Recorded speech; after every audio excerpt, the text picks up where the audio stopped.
Hello, everyone, and welcome to Ful-on, your Fulham-centric football podcast. I'm your host, Ash Woolford. Joining me this week for our first match preview of the season, new Premier League season underway this weekend. It's hopefully a quite excited gang, but I don't think Fulham are helping with that. Mozza, how you doing, mate? Yeah, good, thank you. I do want to say I'm excited, but as I'll be going to the first game, the first away day, I'm actually quite up for it. Yeah, I think that probably helps. Matthew, how you doing, mate? Not too bad. Looking forward to get the season back underway. See how it goes this year. AJ, how you doing, mate? Semi-positive. That's Staying about all I positive. can say. And Drew, mate, how you doing? I'm about as happy as Marco Silva. Yeah, we're going to get into that in a minute. Actually, before we talk, we are about to start a brand new Premier League season. I think, weirdly, for the first time in a long time that we're going into a season, I'm not that bothered. Like, I'm really struggling to get up and excited for this season of football, and it's solely down to this pre-season and how there's been nothing to get excited about squad-wise, unless you include keeping two players that we should have had tied down the contract ages ago. The potential of losing a young striker, which we all really love, because we haven't bothered to pay him what he deserves when he requested the contract, 6 months ago, because we were trying to do things on the cheap. And now he's had his head turned by potentially going and playing European football, and you can't blame him. We've got a manager who's clearly frustrated with the situation at the club with transfers. We know that since Marco Silva's come in, he's got more influence on transfers than any other manager has had, but he's still not the one who gets the deals done. And it's become very clear today through his pre-match interview that was done at Mozza Park that he's very frustrated with the situation, Fulham. Before we go around the room and sort of take everyone's sort of feelings on the summer and what's going on, I want to just point out to anyone who's read the interview today that was done pre-match and the press conference, the notes that Fulham have put out and the notes that other journalists put out are very, very different in what they say. Fulham's is very passive and very whitewashed. Um, for instance, we'll start with Jack Kelly. Obviously, anyone who doesn't follow Jack Kelly, they really should because he's great at giving Fulham news. This is some of the quotes from Marco Silva today, and it will sort of bleed on some of the frustrations that we've had on the transfer window. We had 2 months in our 2 moments in our plan. We had players. We had to get new contracts to build from there. It's not the ideal scenario. We have been too passive. I didn't expect it, but it's just the market. And then he went on to say, Fulham has a story where it's normal that players sometimes come in a little bit late or not. I don't go in that direction. I know what we want. The plan was there. Unfortunately for us, until now, we don't have them, i.e. the new players. How worrying is that as a statement? Drew, you speak about it all the time, right? About the frustration of not getting players through the door and not getting things in, right? And again, I'm not trying to give you a loaded question. I'm just trying to, because I know that you speak about it a lot and you can clearly tell the frustration in Marco Silva there, that he's basically making everyone aware that, the club had a plan, he had a plan, he made everyone aware of what he wanted, and it just hasn't been helped in any way by the team that are actually responsible for getting players through the door. Mm-hmm. Well, let's start with the first part, having to re-sign players. Okay. Fulham, when it comes to re-signing their own players, have the inside track on other teams because Fulham actually have a contract with said players they wish to re-sign. Kenny Tete, start there. We knew when his contract was going to expire. Why did it get to the point where we were in a race against Everton? Why weren't we talking about this last off-season or the season before? Yeah. Then we come forward to the latest saga, Muniz. We knew when his contract was going to expire. We knew he was becoming increasingly important to us. Why didn't we get ahead of it? Why didn't we start talking to him last summer? I appreciate with Seth Ridgeon, there was his age was a factor because you're restricted with what you can sign him to, and similarly with Josh King. But when it comes to doing extensions with the two people I've mentioned, Fulham seem to have been caught by surprise, and this I just do not understand. I mean, the whole Kearney debacle as well. I mean, his contract was expiring on the 30th of June. Everyone knew that. But yet, again, the club seemed to either be dragging their heels or not aware of it. And I just genuinely do not understand.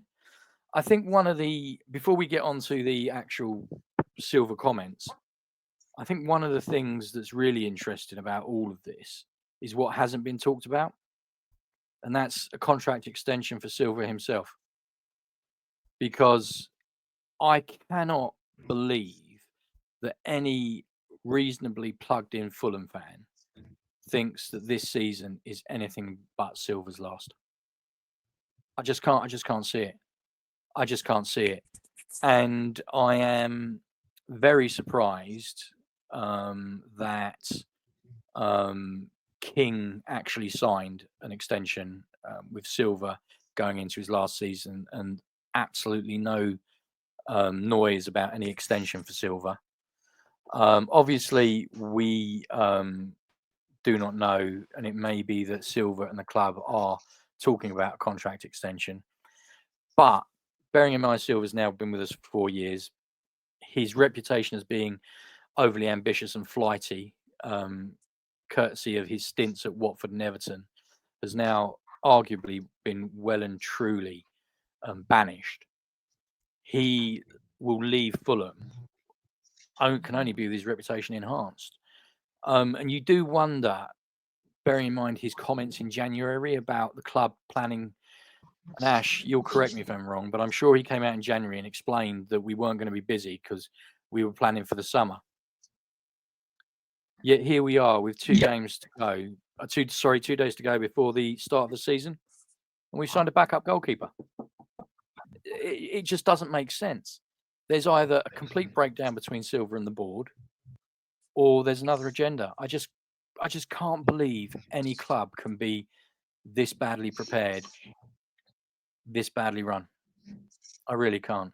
But I'm resigned. I mean, Silva came out today and said, effectively we shouldn't focus on the Manchester United and Brighton games. And I'm sitting there wondering if he's essentially writing off all of the games up until deadline day, which if he is, does worry me, because following on from our conversation on the pod the other day, we all expect that Fulham will have a second half season swoon at some point. So it becomes increasingly important that the first half of the season is strong. And without reinforcements, I do wonder whether we're going to be able to give ourselves such a cushion that it's going to alleviate any stress in the second half of the season. But there just seems to be a massive disconnect between Silva and the board and the fans. It is just stunning. It is just stunning. I know it's been bad over the last few seasons, especially under the Khans, but I will happily stand corrected if you lot can remember anything like this, because I can't. No, I can't. I genuinely can't. And you are correct in saying that his comments in January were very much that we're gearing up for summer. We were all expecting it to be a really busy summer for Fulham, because we were expecting them to go right. We didn't buy anyone in January, and we were so close to European football last year that there's no way that we haven't gone out and tried to. We're not going to try and improve the squad so we can make sure that we get European football this year. But this is exactly what we've done. There is a real worrying lack of ambition from the people higher up at Fulham at the moment, and it all leads into this, not so quiet speculation that the Khans might be looking to sell up sooner rather than later. I think the fact that we are in a position where they're probably looking at the 3 teams that are going up and they've gone, oh, we're probably more in a better position than them. So I'm not. We're hoping basically that we're just going to stay out. We're just going to plod along and be a mid-table team, which it's a dangerous act in this league to not improve, because standing still isn't standing still in the Premier League. Standing still is falling massively behind almost year on year, and it really, really worries me. The exact quote from Marco Silva was, right now, it doesn't make sense to look at this game or the Man United game, because everything is very, let's open until the end of the window. We can force the positions that we need. Now, what worries me there is he's saying things like force the positions that we need. Like, he's having to make the point continuously to the people that might have to buy players for us that we need players. Anyone who is in any position at a football club who looks at our squad and goes, yeah, that's fine, they should be sacked tomorrow. Because clearly we have a manager who's got ambitions of actually making it into Europe. We're letting him down. We have a fan base that we don't expect much as Fulham fans. We're like, what do we say? Like, we'll never expect and always believe in. That's what we do, right? But even we feel let down by the complete lack of anything that's happened this summer, right? You got a manager who's in his last year who, let's be honest, could have walked away for 40 million quid last year. Like, he could have went and made millions going to manage in Saudi, and didn't have to care less, but he stayed loyal. He stayed loyal to Fulham despite not being backed. And this is not the first time we've had this conversation. Year on year, we've had this conversation, and we fully expect there to be some drop off. We fully expect that, we fully expect that by the end of the season will fall off a little bit, because that's what happens when you have a small squad that Marco likes. What are we hoping for here? That to avoid the fall off at the end of the season, we're just not going to give him a squad until 3/4 of the way through, because then that way ain't a thing. It's really frustrating. AJ, we haven't really spoke about the game that's coming up actually on the weekend. Brighton's a difficult one. They are a club that has run exceptionally well. We know they sell players. We know that they constantly have the sort of roundabout players, but they recruit well and they behave well and they do things well and they look after their managers and they do things that means that they progress every single season. What are you expecting on Saturday? What should we be expecting on Saturday? Because I feel like I don't know how my head should be going into the game. It's one of those. It's the first competitive game of the season. It's away at Brighton. I'm expecting the squad after the break that they've had to do a decent job and to go into it with a competitive outlook and to take something away from the game. The thing is, it'll be a double-edged sword, because we'll walk away potentially with a win at Brighton, and it will enforce the board's and actions of thinking that what we have is good enough. It will also get a few of the fan bases turning their head going, oh, there's nothing to worry about. See, we're brilliant. It's like, we don't have to stress, when the reality of the situation is not so.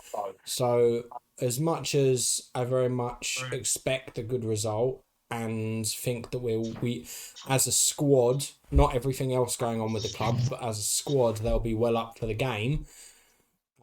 It's a good result could potentially be a double-edged sword for us post-game. But strictly speaking, talking about the match, I think it'll be a very good and exciting start to the season. Yeah, well, we usually like to break this down. We usually try to be very positive as a show, especially when we're doing these match previews. But I think it's really hard to be at the moment. Mozza, you're one of us who's usually very positive. You're going to the game on Saturday. I know you're looking forward to it because of that. What are your actual expectations? What are your hopes? What do you want to see? Because are you writing these first couple of games off until the transfer window's over and we get a squad that we want, or are you more in the mindset of what we should still be trying to get results, even if the squad means that there's only so much we can do? I feel strangely positive. I don't expect us to come away with 3 points this weekend. Brighton are a good side. They've got a good manager. I'm only going to compare it to the last pre-season friendly that I saw us play. The weekend just gone against Frankfurt. When we spoke about it on our last pod, there wasn't a great deal to talk about, but I was surprised by some players.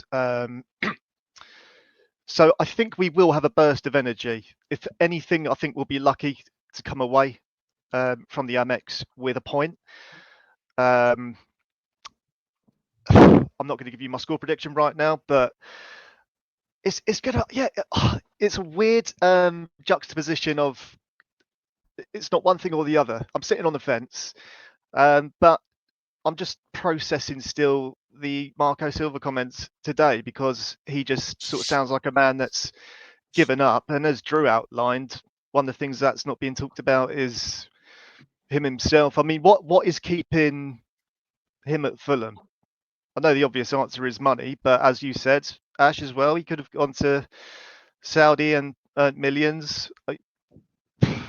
Obviously, we don't know personal details about his life or any of the other players' lives.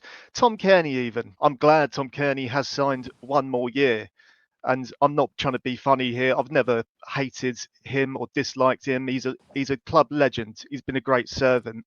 I did just think his time was up. But thank whoever that he stayed. But then what's convinced him to stay?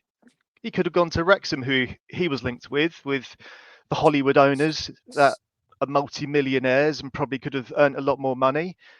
Fair play to these two for staying and other people that have as well. But yeah, what's attractive about Fulham at the moment? Even other players from other clubs in this transfer window, what's left of it, who would want to go to Fulham? No wonder Muniz wants to leave. We've taken the piss out of him, or whoever at the top has taken the piss. Marco's been taking the piss out of. If he's not sacked before Christmas, if we're performing badly, or is offered a role at another club, I'd be surprised. I'm amazed, as I say, that he has stuck with us. And a phrase that I always go by, I think Drew's familiar with it as well. Loyalty above all else except honour, if I haven't screwed that up too badly. But everyone has their breaking point. Everything's going to be a slog. Everything's going to be a slog. We're going to run out of steam very quickly. And I think that's all I can say. That's all I feel at the moment. I'm just excited to go out for an away day. Yeah. I think that as a fan, you just have to take it as it is and go through the motions over the next couple of weeks. I think the thing that's keeping Marco Silva at Fulham is the reputation he'd already built up that he was very unloyal to other clubs that he'd managed.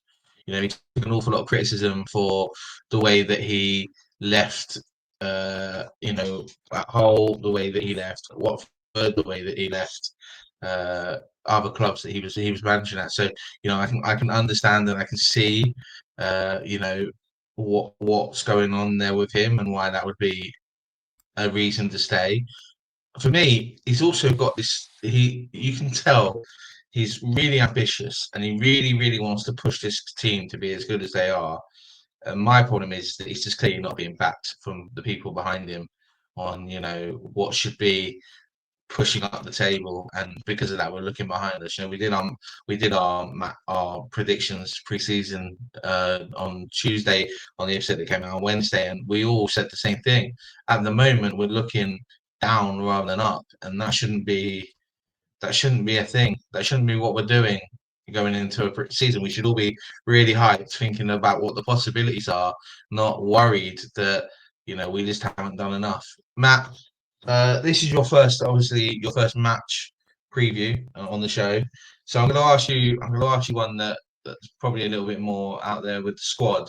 We know that Anthony Robinson's not available on Saturday. We still don't know fully Ryan Sessegnon's fitness levels going into the game on Saturday. We are expecting him to be the one who plays at left back, but for you personally, what do you expect to see if Ryan's not available? What fun we're going to do, because we just don't have that cover at left back, and it might be a little bit too soon to throw, an under-18s left back at cover. It's all right in the pre-season, but it's probably too soon for the Premier League, especially against a team like Brighton who attack very well. Yeah, It's a hard one because I've got it wrote down. I've got Bassey playing as left back and Issa Diop and Anderson paired at centre back. With Bassey previously playing left back, it sort of leads me to believe that he's the most likely, um, especially with his attacking presence. Even though he is a centre back, we've seen it countless times where he gets up, he makes a run. Him and Alex will be working together. I reckon it would work out quite well. It would almost be as same way that Robinson does it. I don't know what he's going to be like on crosses because of him being a centre back and all that. But I reckon if it comes to it, it'll be Bassey, and I think he will do a good job. Okay, I think that's a. We know that he's played left back. For me, I don't expect to maybe see Diop. I think Cuenca might play rather than Diop if that comes to light. Mainly, but we were discussing this off air before we came on that Cuenca's also had experience playing left back, and I think it would probably be quite shrewd to have them both on the pitch because if it's not working, you need to swap it over. You need a bit more cover in defence than Cuenca's able to give. Then you can swap them over. Um, for me, that'll probably make more sense. But again, we shouldn't be going into the first game of the season knowing that we don't have a left back, especially when our main left back had surgery that we knew was coming at the end of the season. It's frustrating and it's annoying. How are you trying to stay positive for the game and for the stuff that's what are you expecting out of this realistically on the weekend? It's going to be hard. It's going to be very hard. But I reckon if we play quick attacking football and play like a high line with quick counter attacks, I reckon it could be a good game. I reckon some of the key players, if they get chosen, would be Josh King, Bassey, and Harry Wilson. They could potentially be the difference in the scoreline, I reckon. It all just depends on how we turn up, like any match. It could be good, could be bad. All down to that. Yeah, cool. Well, we're gonna end this. We're gonna end these match previews like we do everyone we do.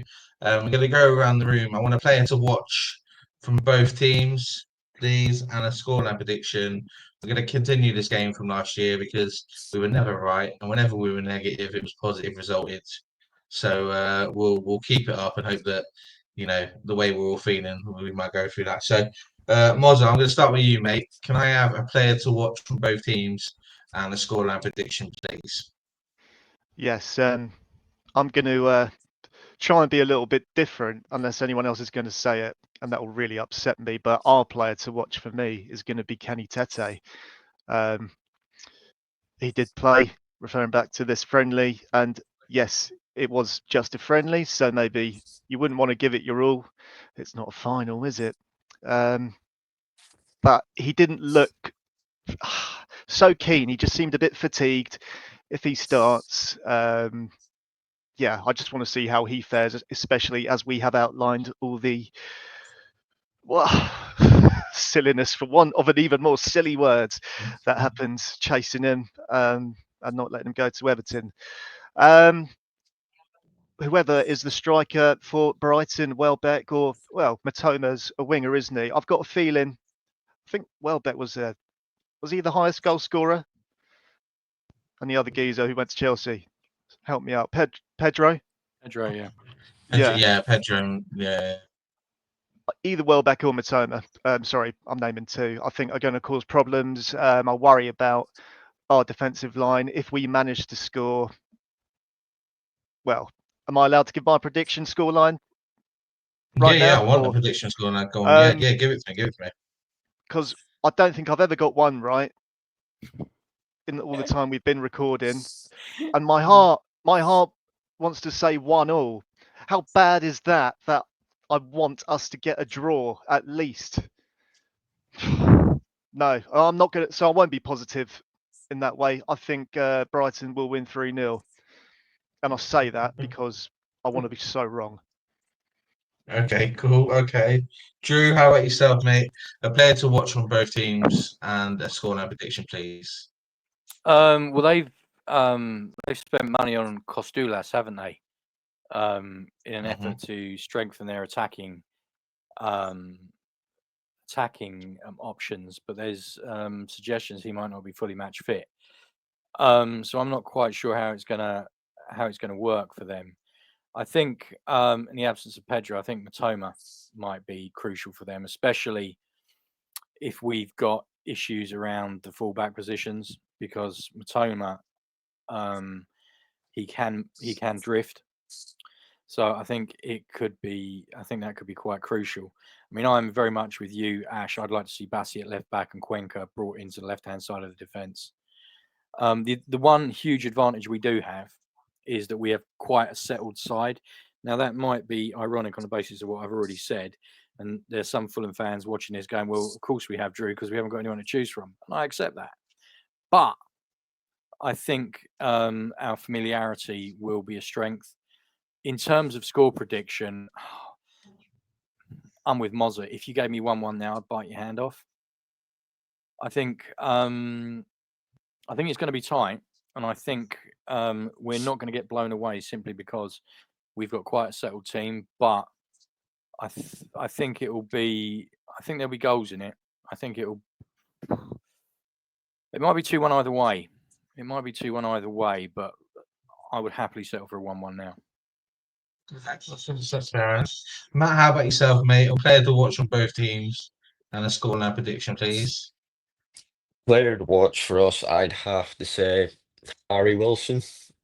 The flair that he showed us last season, I think he's going to want to prove himself for starting lineup, and I think this is his best time to do it with the lack of a left back, because if he can do it with a team that's all muddled up, they'll kill it whenever we've got our starting 11 out. Player to watch for Brighton, I'd have to say, like Mozza said, Matoma. He's just, the vision that he has running down that wing is just ridiculous. He can pick a pass out anywhere, and I think he's going to be one of their key players in the match on Saturday. Scoreline prediction, I'm going to go positive. I'm going to go 3-1 Fulham. Wow, that Yorkshire water is strong, isn't it? AJ, how about you, mate? Give us your players to watch and your match prediction, please. You're on mute, mate. For Fulham, it's going to be very dependent on fitness, on what players we need to keep an eye out on. If Sessegnon fit, we need to watch him. We need to keep an eye on Kenny Tete, returning from injury in his first sort of major competitive fixture since his recovery. It's an interesting one, but with all of that aside, I'd say the player to watch would actually be Anderson, because I think he's going to have a bit of a resurgence this season, and I think he's going to be kept quite busy by this Brighton side. With that in mind, for Brighton, I think it'll be whoever's playing on the right wing that we really need to pay attention to, especially if we're either using Sess at left back or having to revert to putting a centre back at left back instead. So, be it Gruda or Minte, like one of those are going to be licking their lips at the fact that we've got no Robinson. We could be playing an attacker in Sess at left back.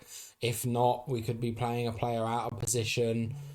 If not, we could revert to a back three that we've seen in the past. So I think whoever plays in that right wing position is just going to be absolutely loving their day. In before Sess pockets someone. Score prediction. I think it swings one way or the other, and I don't think both teams score. So I'm gonna go with a 3-0 win to Fulham in this instance. So I just needed a second to take that in. Well, okay. Sorry, did you need me to repeat that? No, I need a second for it to go in. Yeah, no, for me, players to watch. Fulham wise, I think you're all right. The defense is the main talking point for us, right, going into this game. We know that, but because of that, I think this could be a very big game for Sasha Lukic and Sanderberg, because they're going to be needed to relieve some of that pressure, but they're also going to be needed to make sure that the guys that we have going forward are getting the ball and are being able to sort of play that, that the football we like to play, we're passing the ball across the field quite a lot. So they're going to be very important. So I can't pick between the two of them. If I have to, if you're going to put a gun to my head, I'll probably say Sasha Lukic. It's going to be a big game for Sasha Lukic, I think, because of that. Brighton, we can look at Matoma, we can look at the wings, we can look at all of their squad there. But for me, Carlos Baliba might be a big one. He's got a lot of interest coming his way at the moment. There's a lot of interest in this potential move going to Man United. That could potentially mean he doesn't even play because of all of it. But he's a very good player, and he proved that last year when we played them at the Cottage, just how good he was. And he is a good player, so that could be hard. Scoreline wise, I don't feel any negativity I don't feel any negativity personally, but I feel a lot within the club at the moment. I feel a lot within Marco Silva, and because of that, I just feel there's going to be a lot of unpredictability coming into this game on Saturday. So I don't see us winning. I just can't see it happening. I've got a thing in my head where Brighton will win on Saturday, but it'll be like a 2-0, but it'll be a proper routine. They'll score early. We'll try all game long to get back in it. We won't, and they'll score again late. And it'll finish 2-0. It'll be something like that. And it'll just be one of those games where, we're just a bit messy. And it wouldn't even surprise me if, defensive mistakes lead to their goals, because it's all a bit messy back there as well. But that is what it is. I want to be more positive, but we can't be.